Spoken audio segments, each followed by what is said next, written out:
Hey everybody, I'm Jason High. I'm here to talk about Chris Jones. Kansas City Chiefs yesterday, today's Sunday, they signed Chris Jones last night to a 5-year contract, bringing back the star defensive tackle that has been obviously with the Chiefs since the beginning of his career. He's a lifelong Chief up to this point, and he just signed a new contract that I think is going to highly increase the odds that he stays with the Chiefs his entire career.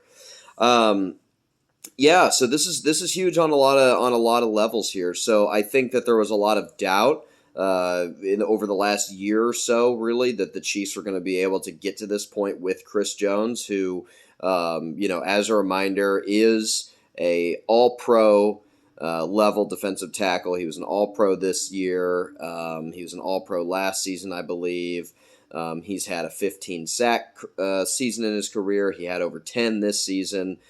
He's always a force in the playoffs. He is a great run defender too, but particularly his ability to rush the passer at the defensive tackle position, and also the versatility. I mean, the Spagnuolo and the Chiefs, they'll put Chris Jones on the end. They'll put him in the middle there. They'll put him anywhere on the defensive line, just wherever the best matchup is, because he is just that kind of a player where he really can be a game wrecker at the defensive line position. And really, a couple games that just come to mind for me right off the bat is the last game the Chiefs played, the Super Bowl against the 49ers, Super Bowl 58. He caused a pressure there on the 49ers' last drive that forced an incompletion when the 49ers were in the red zone trying to score in overtime.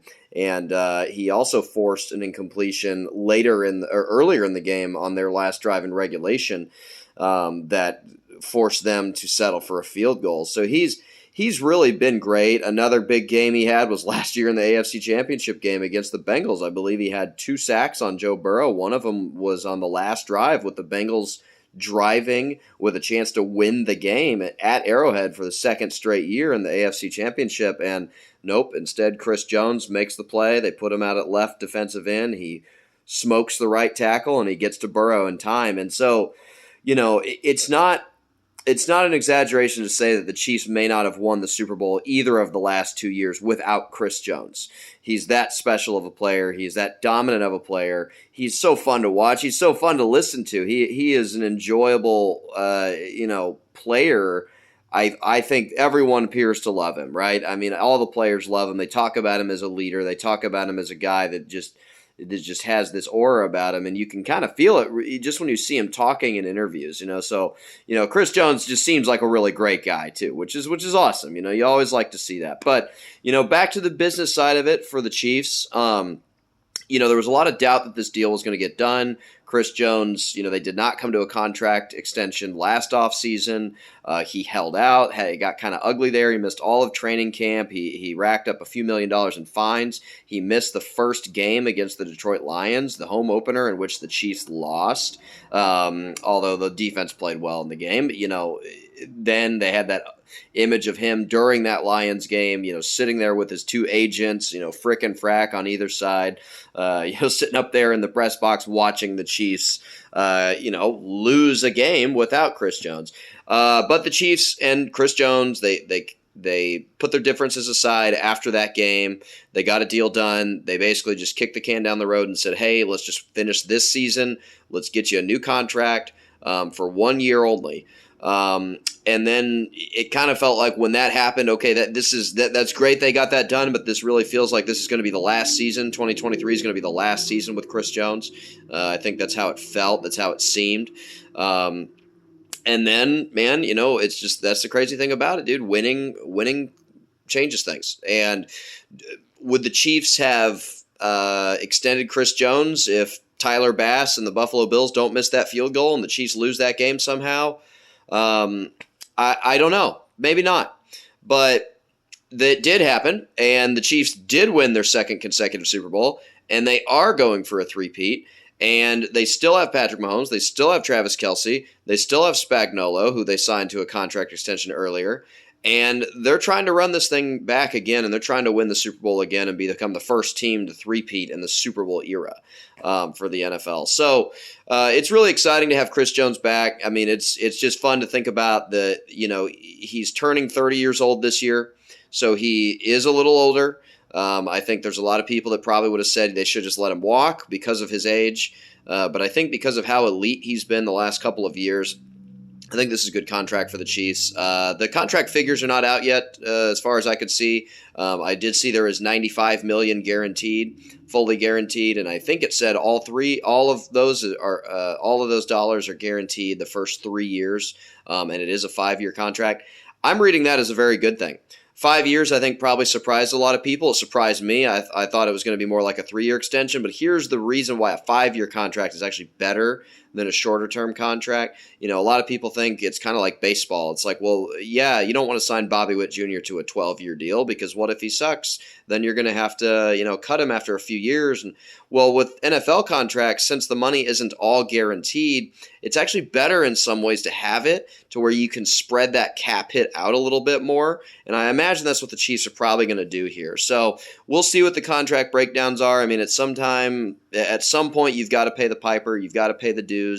And if the Chiefs are going to guarantee him $95 million, at some point they're going to have to, those cap hits are going to have to be realized against the salary cap for the Chiefs.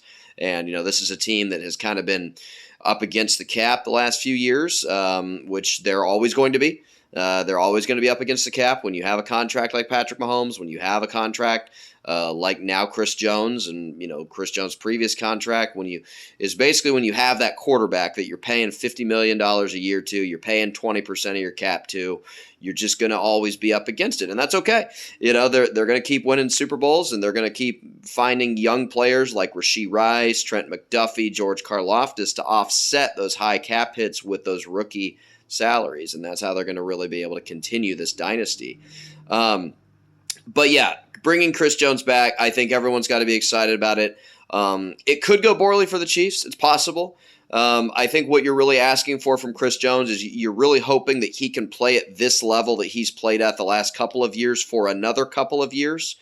And I think that's what the Chiefs are trying to do here. I think what they're trying to do is they're saying, hey, look, we've got the best defense in the NFL, the youngest defense in the NFL. This is our leader and arguably our best player on that defense. We're going to try to keep this thing together, and we're going to try to go win this again next year. But we're also going to be flexible for the next 5 seasons with this contract. We're going to be able to spread these cap hits out. I would imagine that what's going to happen with this year is I do imagine he is going to have a lower cap hit. I don't think that it's going to be higher. I think it's going to be lower with the salary cap going up this year as much as it did, and then going up in future years. Having a higher cap hit in future years on Chris Jones' contract is going to sting a little bit less. And yeah, I think it's a great day to be, a Chiefs fan. I think it's exciting that you're locking up arguably one of your top three defensive players. I mean, I think when you factor in the Super Bowl rings, I think you might have to say Chris Jones might be the best defensive player in Chiefs history. I mean, obviously, with all respect to Derek Thomas, Neil Smith, Tamba Hali, other players like that, that you go back in the 60s before my time. I mean, the Chiefs have had some great players come through on the defensive line and on the defensive end and pass rush positions. But, I think when you factor in the postseason success, I think it's hard to find a player that has a better career than Chris Jones. And it would have been very easy for Chris Jones. I mean, let's talk about, him for a second. I'm happy for Chris Jones. As a Chiefs fan, you want to see the Chiefs win. But also just as a human, I want to see people earn what they're worth. And I think Chris Jones has proven these last couple of years that he is one of the best defensive players in football. And he's certainly one of the best defensive line, probably the best. He's probably passed Aaron Donald these last couple of years, honestly. Again, when you factor in postseason performance especially. So I wanted to see him get paid. And I'm glad that him and the Chiefs were able to come to a middle ground here, because he could have waited a few more days. NFL free agency starts, the legal tampering period, I believe, starts on March 12th. Chris Jones could have waited. He could have fielded offers from the Raiders and the Jets and the Seahawks and other teams that would have finally been able to talk to Chris Jones. And he could have taken probably more money elsewhere. I don't know how much more, maybe $5 million total, maybe $5 million a year. I don't know how much money Chris Jones left on the table. But I also think that Chris Jones realizes, much like Travis Kelce has, all they're obviously different players in terms of their personalities, both huge personalities, both leaders, both vocal guys. I think Travis Kelce's a little bit more spotlight type guy, kind of more of a rah-rah type dude, at least publicly. Obviously, he's got the podcast with his brother and everything.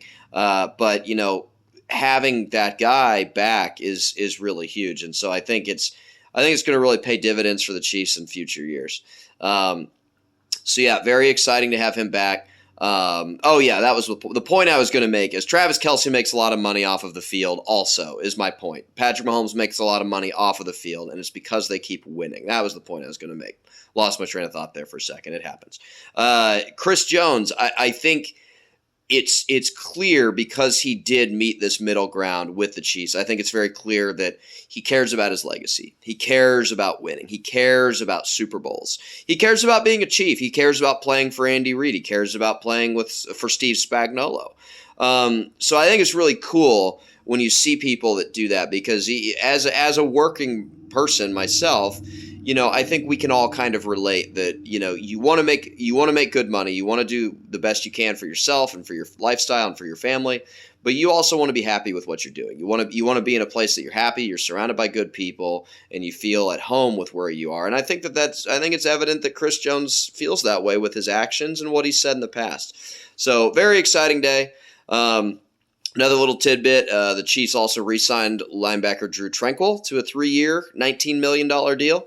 I think that's a great pickup as well. Tranquill was a really, really good player for you last year. You got him on a cheap contract. You got him again on another good contract. I think this does signal that Willie Gay is probably not going to be back. I think Willie Gay is going to go get paid somewhere else. Good for him. I think he's going to hopefully go get a starting job somewhere else where he can play maybe even more snaps than he was in Kansas City. Willie Gay is a really great player. And so I'm excited for him, hopefully. And I do think the Chiefs are going to trade L'Jarius Sneed soon. I don't think, especially because this Chris Jones contract coming through, I do not think they are going to sign Sneed to an extension. And that's okay. You're not going to be able to keep everybody. If you keep Chris Jones and Drew Tranquill, but you lose Willie Gay and L'Jarius Sneed and get a draft pick back for Sneed in a trade, you can go draft another player on a rookie salary contract, like I said earlier, that can kind of offset these big contracts for your superstars like the Mahomeses and the Kelces and the Jones. I think that's good business, and I think it's going to keep the Chiefs winning. All right, everybody, have a great day. Thanks a lot.